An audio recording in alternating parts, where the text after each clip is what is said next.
जिस घड़ी का रियान पराग के फैंस को इंतजार था, आखिरकार वो घड़ी आ गई है। रियान पराग ने एक तरफा बल्लेबाजी करके सबको साबित कर दिया है कि क्यों उनको टीम इंडिया बार बार लगातार मौके दे रही है। चाहे वो मेन टीम हो या फिर चाहे वो अनऑफिशियल मैचेस हो, दोनों ही जगह रियान पराग का जलवा हमें हाल फिलहाल में कई बार देखने को मिला। इस मैच में भी ऐसा ही हुआ। ये मुकाबला यानी India A versus Australia A के बीच में पहला ओडीआई मैच आज खेला गया।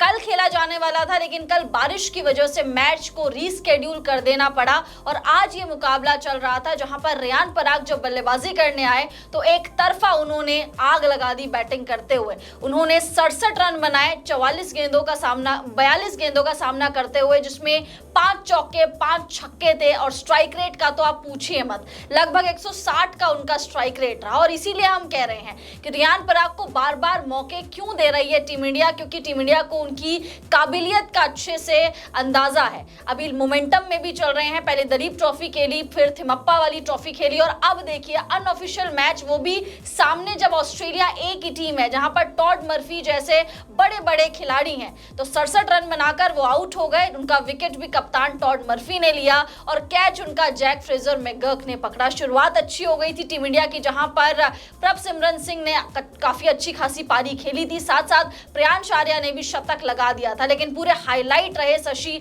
रियान पराग। बिल्कुल, देखिए आज रियान पराग अनऑफिशियल ओडीआई जिसकी हम लोग बात कर ही रहे थे, कई बार हम लोगों ने बात किया कि रियान पराग को इस मौके को भुनाना होगा। ये जो 3 अनऑफिशियल ओडीआई हैं, इसमें उनको अच्छी पारी खेलनी होगी। और पहला ओडीआई चूंकि ये कल खेला जाना था, कल बारिश होने के कारण ये जो है मैच कैंसिल हो गया था, उसके बाद आज रीशेड्यूल किया गया और उसके बाद आज जब भारत की पहले बैटिंग आई, प्रियांश आर्या ने सेंचुरी लगाए, प्रभसिमरन सिंह ने अच्छी पारी खेली, श्रेयस अय्यर कप्तान भी अच्छी पारी खेल रहे हैं। उसके अलावा रियान पराग जब आए बल्लेबाजी करने के लिए, तब जरूरत थी टीम इंडिया को तेजी से रन बनाने की और वही काम रियान पराग ने एक एंड से किया। उन्होंने अपने विकेट का जो है ये अहमियत नहीं दी कि मैं आउट हो जाऊंगा क्या होऊंगा, लेकिन टीम की जरूरत थी तेजी से रन बनाने की, रियान पराग ने वही किया। जैसा कि आपने बताया कि 42 गेंदों पर 67 रन, 160 के लगभग का स्ट्राइक रेट, 5 चौके 5 छक्के, अपने कप्तान श्रेयस अय्यर का बखूबी साथ निभाया और ऐसे मोड़ पर टीम को लेके गए जहां पर टीम इंडिया 350 के आसपास का रन स्कोर देख सकती है पहले अनऑफिशियल ओडीआई में, जहां पर ऑस्ट्रेलिया को 350 प्लस चेज करने हो सकते हैं। तो इसका पूरा क्रेडिट तो प्रियांश आर्या प्रभसिमरन सिंह को जाता ही है, क्योंकि उन्होंने शानदार शुरुआत दिलाई थी। लेकिन उसके बाद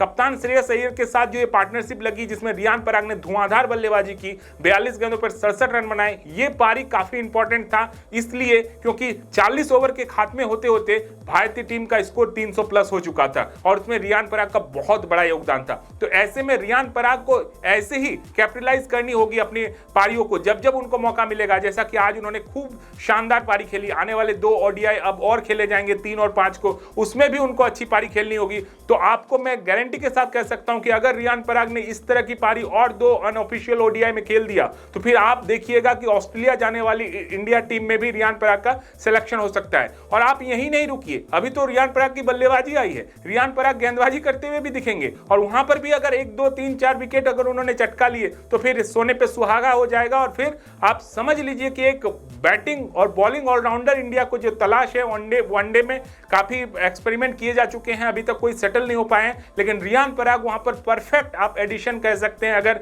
रियान पराग ने ये 3 मैचों की सीरीज में उन्होंने जैसी बल्लेबाजी अभी तक शुरुआत कर दी है, ऐसी बल्लेबाजी उन्होंने करनी है आगे, और साथ ही साथ गेंदबाजी में जब जब मौका मिलेगा 1 2 ओवर 5 ओवर जितनी भी गेंदबाजी करें उनको विकेट निकालना है। तो कुल मिलाकर एक परफेक्ट रियान पराग की जैसी स्टाइल से शुरुआत होनी चाहिए थी इस सीरीज की, उन्होंने वैसा ही शुरुआत किया है। अब बस यही दुआ कीजिए कि रियान पराग ऐसे ही खेलते चले जाए और फिर आने वाले दिनों में उनका भविष्य और उज्जवल होने वाला है। निश्चित तौर पर आज के बैटिंग की हाईलाइट सबसे बेहतरीन, भले ही शतक प्रियांश आर्या ने लगाया, लेकिन जिस वक्त पर तेजी से रन बनाने की जरूरत थी वो काम रियान पराग ने करके दिया है। शतक तो भले श्रेयस अय्यर का भी आएगा, कप्तान है श्रेयस अय्यर, लेकिन शतक से भी जरूरी मजबूत जो पारी को किया है वो तेजी से रन बनाना रियान पराग, जिसके कारण इंडिया 350 के सपने देख रहा है। और ऐसे मैचेस में 350 प्लस रन बनाने कितने जरूरी होते हैं, क्योंकि ऑस्ट्रेलिया के पास भी काफी अच्छी बैटिंग लाइनअप है। तो ऐसे में रियान पराग ने एक परफेक्ट कॉम्पैक्ट स्टाइल में इस सीरीज की शुरुआत कर दी है। अब बस ऐसे ही वो खेलते चले जाए। बिल्कुल ऐसे ही खेलते चले जाए। और जैसे शशि बता रहे कि भाई अभी तो गेंदबाजी आनी बाकी है, अभी तो ये ट्रेलर है, अभी तो पूरी पिक्चर भी रियान पराग जरूर दिखाएंगे। और ऐसा वो टाइम टाइम पर करते आ रहे हैं। टीम इंडिया के लिए जब भी मौका मिला, चाहे वो बांग्लादेश सीरीज हो गई या फिर वो श्रीलंका सीरीज हो गई, जहां पर आपको स्लॉग ओवर्स में कोई एक गेंदबाज चाहिए होता था, वहां पर आपको रियान पराग आके विकेट्स निकाल के देते थे। मिडिल ओवर्स में भी गेंदबाजी करते थे, साथ साथ बैटिंग से भी कंट्रीब्यूट कर रहे हैं। जैसे कि शशि बता रहे कि भाई इंपैक्टफुल ये पारी थी, भले ही वो शतक से चूक गए, लेकिन ये शतक बनाने जितना ही इंपॉर्टेंस रखती है, क्योंकि वो क्रूशियल टाइम पर आई थी। और ओडीआईज में यानी व्हाइट बॉल फॉर्मेट में आपकी टाइमिंग बहुत ज्यादा मैटर करती है। आप किस अंदाज में, किस एटीट्यूड के साथ रन बना रहे हैं, ये बहुत ज्यादा मैटर करती है, ना कि आपके रन्स उतने मैटर करते हैं। रन्स खाली रिकॉर्ड बुक में शामिल होने के लिए वो ठीक है, लेकिन किस प्रेशर सिचुएशन में आपने किस तरीके से बल्लेबाजी करी है, वो आपका एटीट्यूड ही बताता है। और एटीट्यूड रियान पराग के अंदर कूट कूट कर भरा है। अब तो बल्ले से भी जवाब दे रहे हैं, गेंदबाजी में भी जवाब दे रहे हैं। तो उम्मीद करेंगे कि इसी तरीके से रियान पराग आगे भी खेलते रहे और हो सकता है उनको ऑस्ट्रेलिया सीरीज में, मेन जो सीरीज है उसमें भी मौका मिल जाए। फिलहाल इस वीडियो में इतना ही। आप लोग कमेंट्स करके बताइए कि रियान पराग की ये बल्लेबाजी, धुआंधार बल्लेबाजी कैसी लगी आपको। साथ साथ वीडियो पसंद आ गया होगा तो वीडियो को लाइक कर दीजिए, चैनल को सब्सक्राइब कर दीजिए। हम दोनों को इजाजत दीजिए। आप सभी लोगों का बहुत बहुत शुक्रिया।